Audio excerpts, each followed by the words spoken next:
स्वीकार्य अभिवादन। नमस्कार। आज प्रस्तुत है यशपाल के उपन्यास अमिता के धारावाहिक वाचन का 12वां अंक। पिछले अंकों में हम जान चुके हैं कि चंड अशोक भारत विजय की कामना लिए कलिंग विजय हेतु अपना असीम दल बल लेकर आक्रमण के लिए कलिंग की ओर बढ़ा आ रहा है। कलिंग की महारानी महाराज करवेल की मृत्यु के पश्चात धम्म की शरण में चली गई हैं और सारा का सारा कलिंग राज्य अहिंसक हो चुका है। ऐसे में लोगों को युद्ध के लिए तैयार करने हेतु महासेनापति और महाअमात्य ने बलि यज्ञ का आयोजन किया। बलि यज्ञ के आवेश में लोगों ने भिक्षुओं की अवहेलना शुरू कर दी। महास्थविर ने इस बात की शिकायत महारानी से की तो महारानी ने बलि यज्ञ पर रोक लगा दी। बलि यज्ञ पर रोक लगने के बाद भिक्षुओं ने बलि यज्ञ से उन्मत्त हो आवेश में आए लोगों पर ताने कसना शुरू कर दिए। महासेनापति और महाअमात्य राज्य की स्थिति को लेकर बहुत चिंता में थे। महारानी के इस आदेश से वो क्षुब्ध हो गए।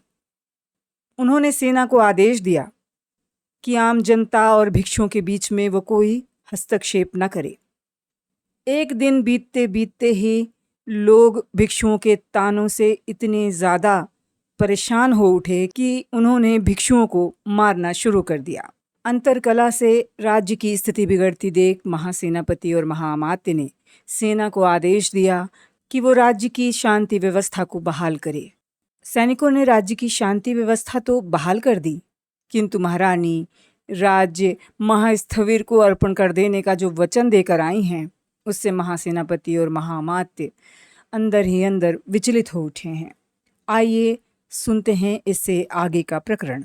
महासेनापति ने सेनापति सुधन्वा को संकेत कर समीप आने का आदेश दिया और कहा, तुरंत 100 से अधिक सैनिक लेकर पूर्व प्राचीर पर शीर्ष दुर्ग को घेर लिया जाए। दुर्ग में जो भी शरणार्थी हों वो लोग बाहर हो जाएं। बिना विशेष आज्ञा के दुर्ग में कोई प्रवेश न करे। सेनापति सुधन्वा प्रणाम कर विदा हो गए। महासेनापति ने सेनापति हरित की ओर देखा। हरित के समीप आने पर उन्होंने आज्ञा दी, तुरंत 500 सैनिक लेकर विहार का घेरा दृढ़ कर दिया जाए। सूर्योदय से पूर्व कोई व्यक्ति विहार में प्रवेश न कर सके न बाहर आ सके। इसके पश्चात महासेनापति ने सेनापति विक्रम की ओर देखा। विक्रम के समीप आने पर सेनापति ने उसे 200 सैनिक लेकर प्रासाद के सामंत प्रताप सहित राज्य प्रसाद के बाहर आंगन में उपस्थित रहने की आज्ञा दी। इसके पश्चात भद्रकीर्ति स्वयं महाअमात्य के समीप आ पहुंचे।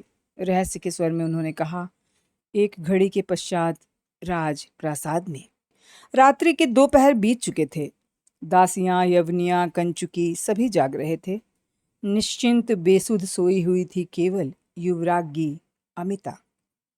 वापी और हिता की दृष्टि बार बार अमिता की ओर चली जाती। बालिका के नींद में बेसुध प्रसन्न मुख को देखकर उनके नेत्र छलक आते और हृदय उमड़कर मुंह में आने लगता।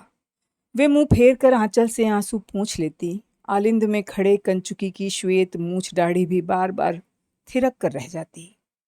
महारानी के कक्ष के द्वार पर खड़ी उनकी अंगदासियां धारा और नीमा भी बार बार आंचल से नेत्र पोंछ रही थीं। सभी के कान मध्यरात्रि के पश्चात पहली टंकार सुनने के लिए चौकन्ने थे। दासियों ने नीचे आंगन की आहट सुनी। वे दबे पांव आलिंद में आ गईं और झांक कर नीचे आंगन में देखा। दासी धारा के पाए आदेश के अनुसार महारानी की पालकी के वाहकों ने पालकी लाकर आंगन में रख दी। समय आ गया। अनुमान कर सभी के हृदय विवहल हो गए। दासियों और यवनियों के आंसू उमड़ पड़े। हिता बिना आहट किए राजकुमारी के पलंग पर झुकी और नींद में बेसुध राजकुमारी को बाहों में उठाकर गले से लगा लिया। राजकुमारी संभवतः कोई स्वप्न देख रही थीं। उनके मुंह से निकला, अम्मा। हिता ने बहुत यत्न से आंसू रोक लिए। सोच रही थी, माँ को याद कर राजकुमारी बिलखेंगी तो कैसे रिझा पाऊंगी। वो नींद में बेसुध अमिता को कंधे पर लिए आलिंद में जाकर आंगन की ओर देखने लगी। महारानी की पालकी आंगन में आए कुछ ही क्षण बीते होंगे कि अंतःपुर की ड्योढ़ी पर प्रकाश दिखाई पड़ा। मशाल लिए एक सेवक दिखाई दिया और पीछे सामंत प्रताप और दूसरे सेवक भी थे। उनके पीछे 8 शिविका वाहक थे। प्रताप ने शिविका के समीप बैठे मशालची और वाहकों को हट जाने का संकेत किया। सामंत के साथ आया सेवक इन लोगों को लेकर चला गया। सामंत के साथ आया मशालची और 8 वाहक पालकी के डांडों के समीप बैठ गए, परंतु उनके बलिष्ठ अंगों के तनाव के कारण उनके बैठने का ढंग शिविका वाहकों जैसा जान न पड़ता था। यवनियाँ और दासियाँ विस्मय और आतंक से सोच रही थी, ये क्या हो रहा है। मध्य निशा पश्चात पहली घड़ी समाप्त होने की टंकार निस्तब्ध रात्रि के अंधकार में यवनियों और दासियों के हृदय में बाण की भांति गहरी बिंध गई। उस पीड़ा में श्वास लेना भी कठिन हो रहा था। हिता ने अपने कंधे पर सोई हुई युवरागी को बाहों से हृदय पर दबा लिया। सबकी दृष्टि महारानी के कक्ष की ओर घूम गई। एक दासी मशाल लेकर महारानी के कक्ष के द्वार पर आ गई। धारा के पीछे महारानी कक्ष से निकली। मशालों के लाल पीले प्रकाश में उनका गौर चेहरा गंभीर और तेजोमय जान पड़ता था। नेत्र झुके हुए होष्ठ मंत्र जाप कर रहे थे। हिता भी अमिता को गोद में लिए लिए महारानी के पीछे चल रही थी। महारानी आंगन में आ गई। सामंत प्रताप उन्हें दूर से अभिवादन कर अंधेरे में पीछे हट गया। पालकी में बैठने से पहले महारानी ने पीछे घूम कर देखा। हिता सिर झुकाए नींद में बेसुध राजकुमारी को बाहों में लिए महारानी के सम्मुख आ गई। महारानी ने वचन पाठ करते हुए हाथ युवरागी के माथे पे रखा और शिविका आरूढ़ हो गईं। अंतःपुर की ड्योढ़ी पर प्रताप ने धारा और नीमा के अतिरिक्त सब लोगों को हाथ के संकेत से मौन रहने का इशारा किया और पीछे ही रोक दिया। दासियां और यवनियां अंचलों में मुख छिपाकर सिसकती हुई खड़ी रह गईं। महारानी नेत्र मूंदे वचन पाठ कर रही थी, परंतु धारा और नीमा राजप्रसाद के आंगन में अनेक मशालों का प्रकाश देखकर विस्मित और आतंकित हो गईं। स्वयं महामात्य, महासेनापति और अन्य सेनापति, कई घुड़सवार सशस्त्र सैनिकों सहित मौन खड़े थे। 2 सेनापति और 4 सशस्त्र अश्वारोही सैनिक महारानी की पालकी के आगे हो गए और महामात्य और सेनापति की पालकी के पीछे पीछे चलने लगे। शेष सशस्त्र सैनिक पंक्तियों में पालकी के दोनों ओर हो गए। नीरव निशा में महारानी की पालकी अनेक मार्गों से होती हुई चली जा रही थी। महारानी पालकी के पर्दों के भीतर नेत्रों पर पलकों का पर्दा डाले गुरु चरणों का ध्यान किए मौन मंत्र पाठ करती जा रही थी। पालकी भूमि पर टिक गई तो महारानी ने एक बार और भगवान तथागत के गुरु चरणों का ध्यान कर प्रणाम किया।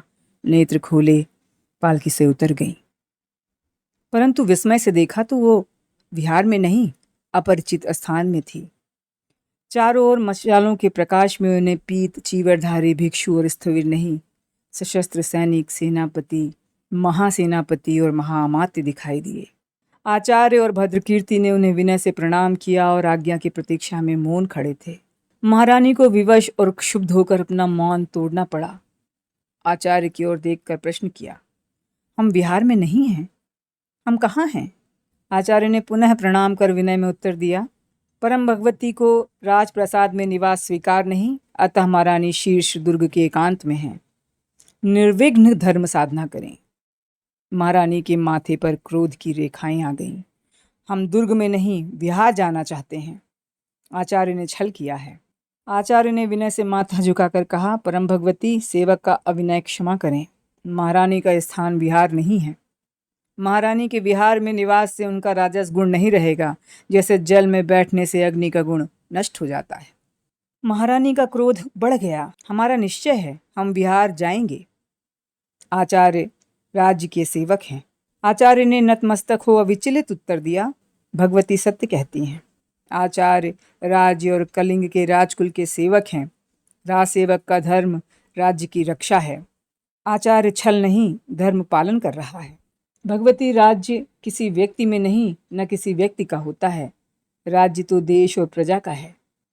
राज्य किसी को अर्पण या संकल्प नहीं किया जा सकता। राज्य सिंहासन की उत्तराधिकारी परम भगवती युवराज्ञी हैं। भगवती राजमाता की अनुमति से पूर्णिमा की शुभ लग्न में राज्य सिंहासन का आरोहण करेंगी। इस क्षण से ही महामहिमामयी परम भगवती देवरक्षिता कलिंग की राजेश्वरी अमिता का आदेश कलिंग के राज्य का शासन करेगा। भगवती राजमाता राज्य और राजेश्वरी अमिता की कल्याण कामना से युद्ध काल तक यहाँ निवास करें, ये राज्य परिषद की प्रार्थना है। महारानी का अवश क्रोध द्रवित हो नेत्रों से टपक पड़ा। दांतों से होंठ काट कर ऊंचे सुर में बोली, आचार्य हमें छल से प्रासाद से हटाकर राज्य को बलि और हिंसा के पाप में डुबो देना चाहते हैं। हिंसा के पाप से राज्य का त्राण नहीं हो सकेगा। आचार्य की मुद्रा और स्वर और भी विनीत हो गए। उन्होंने उत्तर दिया, भगवती राज्य और प्रजा का कल्याण चाहती है। भगवती, पाप और पुण्य, हिंसा अहिंसा किसी व्यक्ति के हठ और अहंकार पर नहीं निर्भर करती। उसका निश्चय प्रजा और राज्य के कल्याण और बहुजन का हित और विश्वास करना है। भगवती, जनगण की इच्छा के विरुद्ध उन्हें निर्वाण के लिए विवश करना भी तो एक हिंसा ही है। महारानी आवेश में बोली, आचार्य अहंकार और मोह में भगवान और गुरु की अवज्ञा कर रहे हैं। भगवान का साक्षात्कार प्राप्त महास्थवीर ही चमत्कार की दिव्य शक्ति से इस राज्य की रक्षा करने में समर्थ हैं। आचार्य उनकी अवज्ञा कर राज्य का नाश। उत्तेजना के कारण महारानी के मुख से शब्द न निकल सके। आचार्य ने फिर विनय से निवेदन किया, महारानी, देवताओं की दिव्य शक्ति सभी मनुष्य मात्र के कर्म में प्रकट और चरितार्थ होती है। देवता की शक्ति मनुष्य के विश्वास में है। मनुष्य का अज्ञान ही उसका भय है। ये युद्ध मगध और कलिंग के देवताओं का नहीं, मगध और कलिंग के राज्यों और मनुष्यों में है। राज्य और प्रजा अपनी रक्षा स्वयं करेंगे। पक्षी भी आकाश मार्ग से विचरण करने में समर्थ हैं, परंतु वे दिव्य शक्ति से संपन्न नहीं होते। वे मनुष्यों के भाग्य का विधान नहीं कर सकते। प्रजा की दया और भिक्षा से निर्वाह करने वाला प्रजा की रक्षा और शासन क्या करेगा? महारानी ने गुरु निंदा के पाप से बचने के लिए अपने दोनों कान हथेलियों से दबाकर नेत्र मूंद लिए। महामात्य और महासेनापति ने भूमि तक झुककर उनका अभिवादन किया और उनकी ओर मस्तक झुकाए हुए दुर्ग के द्वार की ओर पीछे हटते गए। आज के अंक में इतना ही। अगले अंक के साथ आप लोगों से फिर होगी मुलाकात। तब तक के लिए दीजिए अनुमति। नमस्कार।